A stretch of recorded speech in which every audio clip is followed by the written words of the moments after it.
So one of the underrated use cases we see VPs of sales or sales enablement leaders talking about or ignoring is the prep before a sales call. Often they are thinking about what happens afterwards. What about practicing the calls before the call actually happens? So your questions, rebuttal, next step, asks sound sharper when it actually matters. We found several ways you can get Claude to help you with that. Adam, I know you've been building this, so where should people start? Yeah, I think the starting point with somewhere like here is really sharpening your questions before the call even takes place. So understanding exactly what it is you're trying to get from the conversation. That could be maybe slightly different based on the persona or the function by which you're meeting with. It could be different based on the stage of the deal that you're at. We're typically looking at the discovery phase. When you're going into an initial discovery call, it's likely you've had one conversation beforehand, or perhaps just an email exchange, and you're walking into that conversation with several assumptions.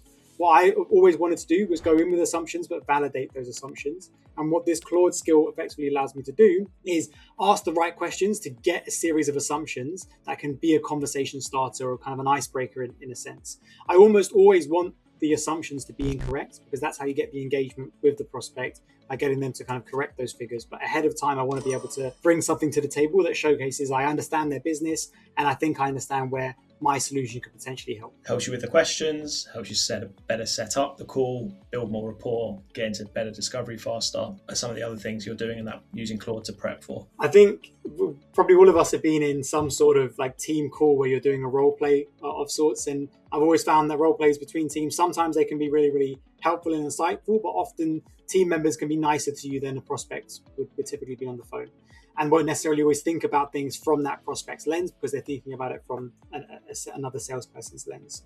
What you can ask Claude to do is effectively simulate the pushback and really stress test your argument. Is your solution truly a good fit, and why? And can you answer all of the potentially difficult questions in a manner that would be asked by that type of persona? And if you can, then you're in a good position. I'm always a big fan of the phrase, if you can't explain it, you don't understand it. And especially so for a buyer, if you can't explain it in their language, then you need to effectively get some translator in the room to be able to do so. And that can make things a lot more difficult. Once you've got it learning those things, helping you prep for both of those areas, how do you get it to continue to do that? Or how clever can it be in continuing to do that? Yeah, this is where the compound effect really comes into play. Because effectively, when you're doing research on an account for a single company or a single solution or software provider, you want to find out typically the same information for each of the accounts. And so once you have a structure and a framework for account and call prep that works, then you can effectively apply this with a custom prompt at each time. So it could be that you're doing a call prep for a pharma company as opposed to a CPG company, but you have that historical context to be able to build the right kind of discovery question framework so that you maximize the conversation with the prospect. And I'll just kind of finish this by saying this isn't just to improve the approach from the sales point of view, but this actually massively improves the buyer's journey as well, because they're working with someone that understands their pains in their language, in their specific context, and can address that, as opposed to someone that's just showcasing why their solution is the best solution compared to other solutions. Yeah, exactly. So everybody take note of all of that. And before your next call, let Claude be the prospect that actually pushes you the hardest. And if you need help with that, me and Adam can help you build it for your team.